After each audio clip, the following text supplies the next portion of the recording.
Assalamualaikum warahmatullahi wabarakatuh. Waalaikumsalam warahmatullahi wabarakatuh. Sahabat MHR TV, alhamdulillah pada kesempatan kali ini kita masih diberi kesempatan untuk bertemu walaupun tidak secara langsung.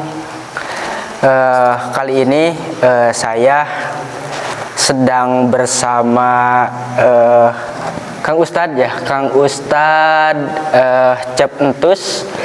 Beliau ini merupakan pimpinan pondok pesantren Nidamul Huda An-Nawawi. Beliau ini merupakan pimpinan di pondok pesantren Nidamul Huda, dan pada kesempatan kali ini kita akan berbincang ya, Kang Ustadz, saya manggilnya Kang Ustadz aja ya. Kita akan berbincang-bincang dengan Kang Ustadz. Tapi sebelum daripada itu, saya mengajak kepada para pemirsa MHR TV untuk like, komen, dan subscribe untuk perkembangan channel ke depan, supaya kita lebih dipermudah untuk menyebarkan syiar-syiar Islam dan juga memperkuat dalam halnya kita mahabbah kepada Rasulullah Shallallahu Alaihi Wasallam. Gimana Kang Ustadz, sehat? Alhamdulillah. Alhamdulillah. Sehat ya? Alhamdulillah sehat.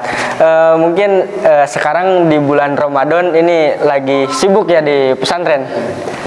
Biasanya kalau di pesantren itu dan di mana-mana, bukan hanya di sini, pasti ada kegiatan Ramadan, pengajian kilatan, pengajian kilat, diklat, katakan pendidikan kilat, atau dalam bahasa pesantren disebut pasaran. Pasaran berarti itu kegiatan rutin mungkin di bulan Ramadan. Kegiatan rutin di bulan Ramadan, pasti di setiap pesantren ada kegiatan yang disebut bahasa pesantren pasaran atau diklat. Maksudnya pasaran itu mengkhatamkan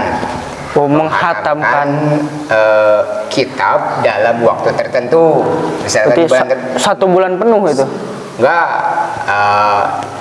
dari tanggal 1 ada yang sampai tanggal 15 Ramadan, ada yang sampai tanggal 20 Ramadan, ada yang sampai tanggal 25, tergantung di keadaan di pesantrennya masing-masing, aktivitasnya gitu. Begitu.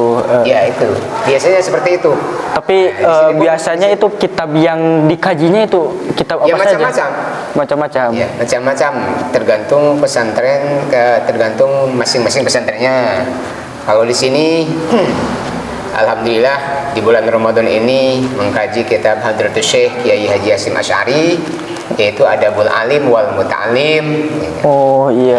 Mabadi Awaliyah. Ya, kemudian Risalah Ahlus Sunnah wal Jamaah juga. Karangan Jadi beberapa kitab itu diselesaikan, ditamatkan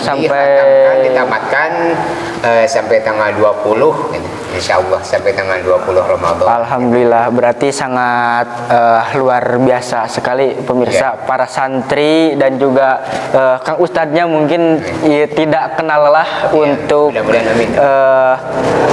mengkaji dan juga mempelajari syiar-syiar Islam.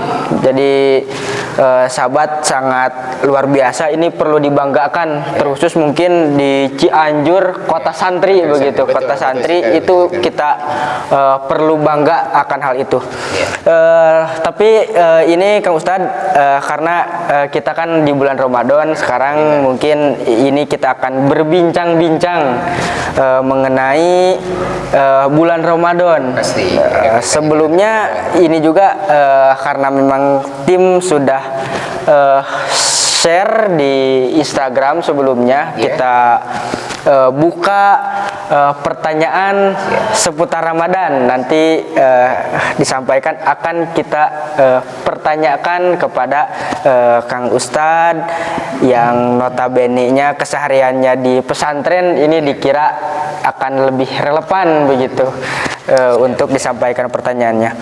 Ini ada pertanyaan dari Beben Kru, pertanyaannya, mengapa seorang muslim itu harus berpuasa, Kak Ustadz? Ini pertanyaannya sangat nyeleneh sekali begitu.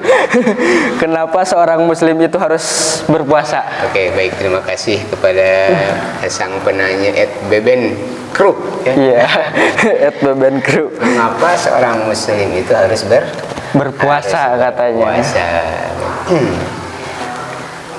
Ayat Al-Quran yang berkaitan dengan puasa itu sebagaimana yang telah kita ketahui, Allah berfirman, ya ayyuhalladzina amanu kutiba alaikumus syiyam kama kutiba alal ladzina min qablikum la'allakum tattaqun. Itu ayat yang ada kaitannya dengan puasa, dengan saum Ramadan. Disebutkan kutiba alaikum. Allah artinya kutiba itu ayfurido, mewajibkan. Allah mewajibkan kepada kalian semua untuk berpuasa. Jadi kenapa sudah terjawab dari ayat tersebut? Kenapa seorang muslim harus berpuasa? Karena diperintah Allah. Iya, betul. Karena diperintahkan oleh Allah Subhanahu wa taala. Tersebut. Kapan itu diperintahkannya? Puasa itu, ayat itu turun ketika baginda Rasul sudah di Madinah tahun kedua. Sudah di Madinah pada bulan Sya'ban diturunkan kewajiban untuk berpuasa. Pada tahun pertama belum diwajibkan. Tahun pertama baginda Rasul hijrah belum diwajibkan berpuasa Ramadan. Baru pada tahun kedua turunlah ayat itu. Betul, diwajibkan berpuasa bagi seorang muslim. Jadi ini sahabat MHR TV ternyata tadi sudah dikupas juga sejarahnya. Begitu di tahun pertama itu belum diperintahkan untuk berpuasa, tapi di tahun berikutnya, tahun yang kedua itu diperintahkan untuk berpuasa. Jadi kenapa umat muslim itu harus berpuasa? Karena ini perintah dari Allah Subhanahu wa taala.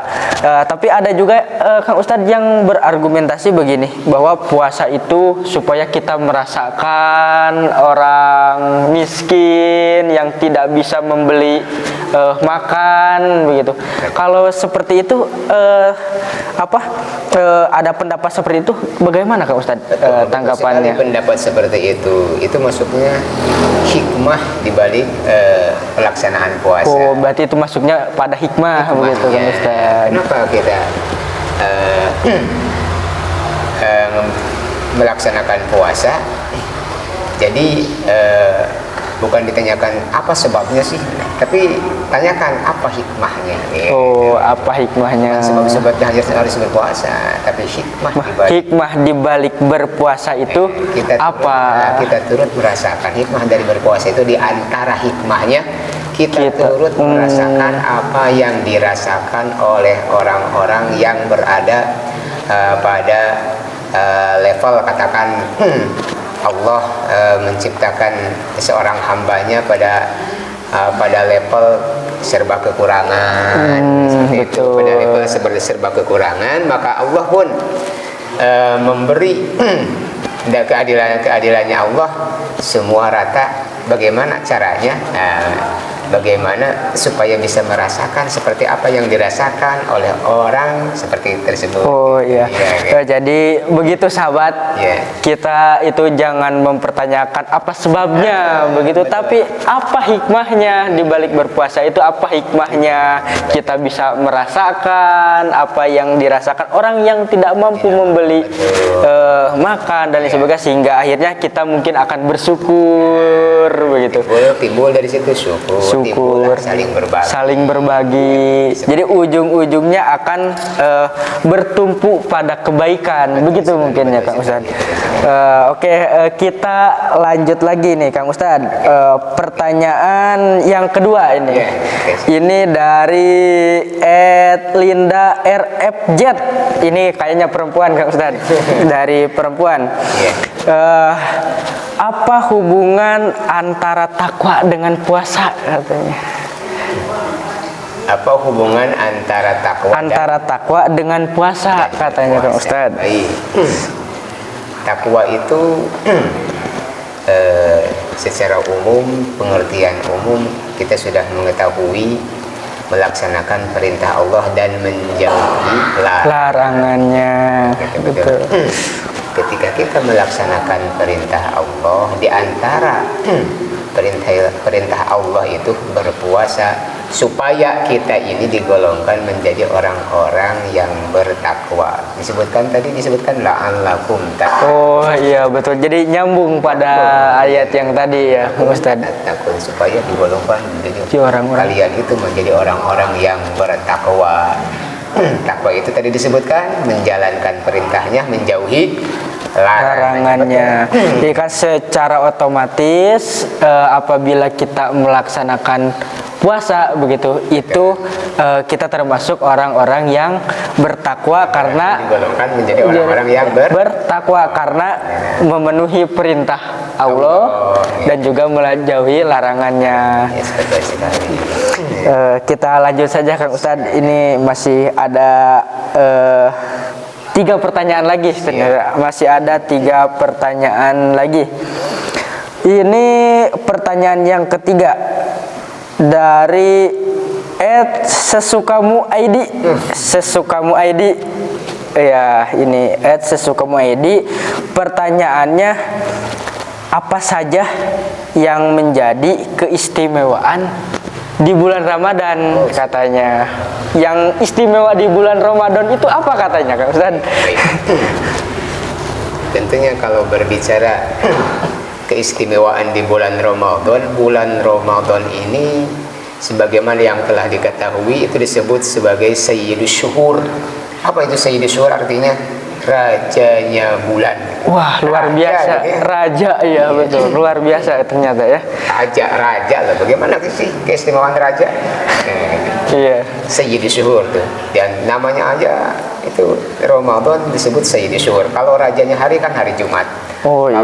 Kalau rajanya bulan itu adalah Sayyidus Syuhur. Itu keistimewaannya sebagai rajanya bulan. Di bulan Ramadan setiap aktivitas kita yang hukumnya fardu akan dilipat gandakan. Akan dilipat gandakan pahalanya. Beda dengan hari-hari biasa. Kita berbuat ibadah, kita melaksanakan ibadah yang hukumnya sunnah, Allah kasih pahala fardu.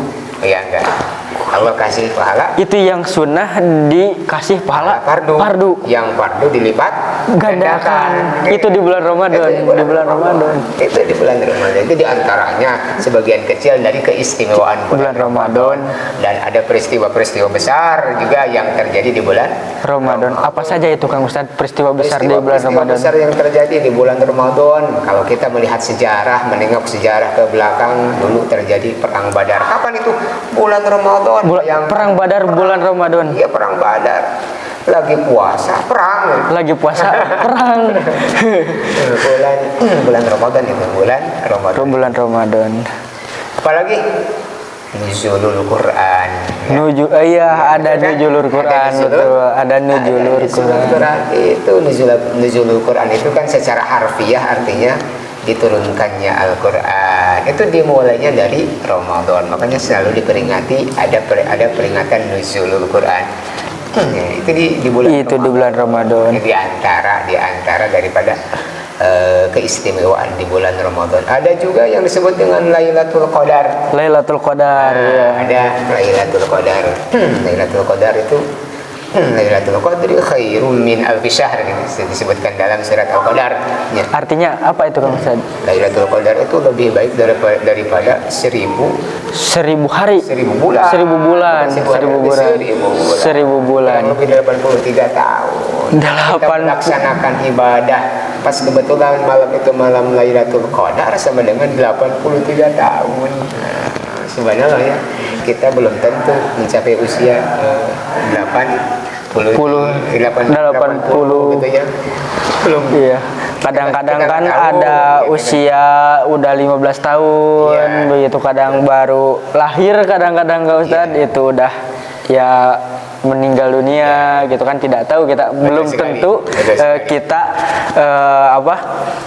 masuk di umur 80 tahunan. 80 tahun. Tapi Allah kasih pahala buat umat Kanjeng Nabi Muhammad, ada yang disebut dengan Lailatul Qadar. Kita beribadah di malam Lailatul Qadar. Kapan itu malam Lailatul Qadar? Malam Lailatul Qadar itu ulama menurut pendapat yang kuat adanya pada 10 malam terakhir. 10 malam terakhir. 10 malam terakhir. Jadi dari tanggal 20 ke atas. Gitu. Tapi kalau misalkan ngejar malam Lailatul Qadarnya aja gitu Kang Ustaz, dari tanggal 1 sampai tanggal 15 misalkan nggak beribadah gitu, nggak beribadah maksudnya yang melaksanakan yang sunat. Enggak, maksudnya adanya peristiwa Lailatul Qadar. Menurut para ulama ada yang menyebutkan pada malam nuzulul Quran, ada yang menyebutkan pendapat yang lebih kuat pada malam-malam 10 malam terakhir di bulan Ramadan, di bulan ini, di bulan sekarang ini. Maksudnya bukan tanggal 1 sampai tanggal 20 kita berleha-leha, hanya bersungguh-sungguh beribadahnya hanya di tanggal 20 ke atas, enggak. Dari awal kita harus lebih bersungguh-sungguh. Apalagi pada malam-malam terakhir. Biasanya kan justru kalau kita sholat taraweh nih, di malam terakhir itu makin berkurang. Hari pertama, wah banyak, banyak. Itu hari pertama, hari kedua, seminggu, 2 minggu, makin kesini 10 malam terakhir di kita ini kadang surut gitu. Surut, iya betul. Masjid itu semakin luas. Pahalanya makin gede mungkin, dan pahalanya makin gede. Pahalanya makin besar. Dan ada lain dengan Lailatul Qadar itu justru harusnya bagi kita makin meningkatkan, lebih meningkatkan lagi amaliyah ibadah kita gitu, supaya kita Allah menganugerahkan kepada kita gitu, keistimewaan dari malam tersebut, malam Lailatul Qadar gitu. Itu diantara keistimewaan di bulan Ramadan. Ada ibadah yang tidak ada di bulan-bulan lainnya kan, seperti sholat taraweh. Nggak ada kan? Betul sekali. Jadi di bulan-bulan lain kan nggak ada ibadah sholat bulan Ramadan. Kan istimewa juga itu. Ada bonus gitu, ada bonus kita bisa melaksanakan sunat yang nggak ada di selain Ramadan. Jadi gitu sahabat MHR TV. Jadi ini bulan Ramadan ini sangat istimewa sekali, disebutnya juga rajanya bulan. Kalau rajanya hari kan itu hari Jumat. Kalau rajanya bulan itu bulan Ramadan. Jadi kalau ada pertanyaan apa sih istimewanya bulan Ramadan, ini sangat istimewa sekali. Karena raja. Oke, kita ini lanjut pada pertanyaan yang selanjutnya. Ini dari Sri Ajijah. Pertanyaannya ini dari Sri Ajijah.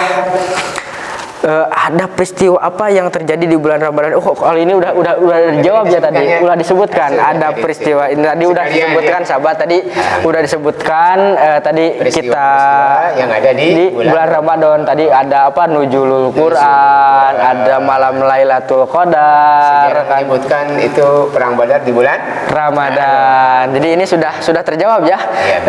Pertanyaan dari Sri Ajijah ini sudah dijawab tadi ya. Sudah dikupas tadi. Ini kita langsung saja pada pertanyaan yang selanjutnya. Ini dari Kena. Ini kita bacakan. Apa hukumnya bagi orang yang sengaja membatalkan puasa? Ini pertanyaannya panjang sekali ini. Apa hukumnya bagi orang yang sengaja membatalkan puasa? Lalu apakah bisa diqodho atau membayar fidyah atau tidak? Baik. Katanya. Tentang ini pertanyaan terakhir panjang sekali ini. Baik. Tentang yang membatalkan puasa dengan sengaja tanpa ada alasan apapun. Iya. Tanpa ada alasan apapun. Kalau tanpa ada alasan apapun, tentu dosa. Dosa, iya Bang. Berarti melanggar perintah Allah. Harusnya berpuasa ini malah buka tanpa ada alasan. Beda lagi kalau karena ada alasan, ada uzur. Seperti kita perjalanan jauh mudik. Iya. Seperti kita perjalanan jauh ke daerah yang di atas dari 80 kilo. Itu ada takarannya? Ada takarannya, ada ukurannya. Ukurannya gitu. Sholat yang maksudnya ada hubungannya dengan sholat yang boleh dijama kan harus di atas 80 kilo. Harus di atas 80 kilo. Kalau kurang daripada itu tidak boleh. Tidak boleh. Apalagi meninggalkan. Jadi ketika ada orang yang sengaja tanpa ada alasan apapun buka puasa, jelas berdosa. Karena jelas melanggar perintah Allah. Tadi tanpa ada alasan apapun ya, tanpa ada alasan apapun. Maka jelas wajib diqodho. Wajib diqodho. Kalau nggak bisa dengan fidyah, saya mah mau fidyah saja, nggak mau diqodho, nggak bisa. Oh, nggak bisa harus qodho. Harus diqodho. Apalagi kalau tidak diqodho pada tahun tersebut, kemudian datang Ramadan berikutnya, dia belum melaksanakan qodho puasa yang ditinggalkannya itu, maka tahun berikutnya tetap itu kewajiban puasanya itu tidak hilang. Tetap ada kewajiban mengqodho puasa sekaligus membayar fidyah. Jadi double. Karena tidak mengqodho tahun itu, tahun tersebut. Gitu. Yang dikecualikan boleh mengganti dengan bayar fidyah itu ketika seseorang yang sudah tua renta tidak mampu melaksanakan puasa. Nah, baru itu hanya bayar fidyah, tidak wajib melaksanakan puasa karena memang tidak mampu. Berarti ada uzur ya. Ada uzur itu kewajibannya membayar fidyah. Ada yang wajibnya bayar fidyah juga, qodho juga. Ada seperti itu. Dua-duanya. Kalau buka puasanya karena mengkhawatirkan orang lain, seperti kalau yang sedang hamil mengkhawatirkan sang janin, bukanya karena mengkhawatirkan sang janin. Ya. Kalau mengkhawatirkan diri pribadi, itu hanya wajib qodho saja, tidak wajib membayar fidyah. Tapi kalau yang dikhawatirkannya adalah orang lain seperti janinnya, anak atau kalau yang sedang menyusui bayinya, ataupun laki-laki ketika membatalkan puasa karena menolong orang lain, misalkan ada orang yang sedang tenggelam, kalau tidak ditolong oleh kita maka orang tersebut akan tenggelam, akan meninggal, akan mati. Sementara kita sedang berpuasa Ramadan, maka kita mengkhawatirkan orang tersebut kan? Iya, betul. Maka kita tolong.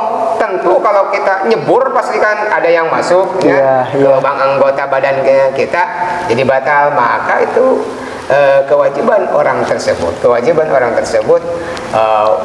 harus mengqodho puasanya nanti setelah di luar Ramadan, juga membayar fidyah. Membayar fidyah itu enggak hanya membayar 1 mud. 1 mud itu 1 liter kurang lebih ada 1 liter kurang lah. Kalau mau dipaskan 1 liter bagus Pak.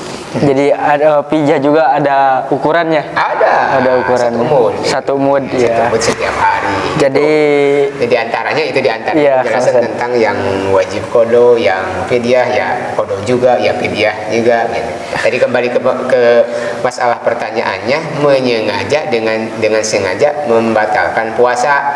Itu lihat dulu apakah ada alasan atau tidak. Kalau ada alasan kalau ada alasan tidak berdosa, seperti dalam perjalanan boleh ada rukso, ada keringanan, agama membolehkan. Tapi wajib qada. Tetap wajib qada. Kalau tidak ada alasan apapun, berarti berdosa. Dan tetap bagi orang yang membatalkan puasanya ada kewajiban untuk seperti orang yang berpuasa gak boleh makan seenaknya. Gak boleh makan seenaknya.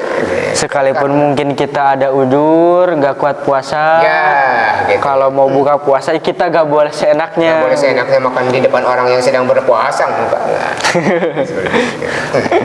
Itu yang ada kaitannya dengan pertanyaan tersebut. Ya, nah jadi gitu sahabat MHR TV. Jadi gak boleh dong kita membatalkan puasa dengan sengaja tanpa ada alasan. Itu dosa hukumnya tadi. Tapi tadi kalau misalkan ada udur itu diperbolehkan, tapi tetap wajib qada.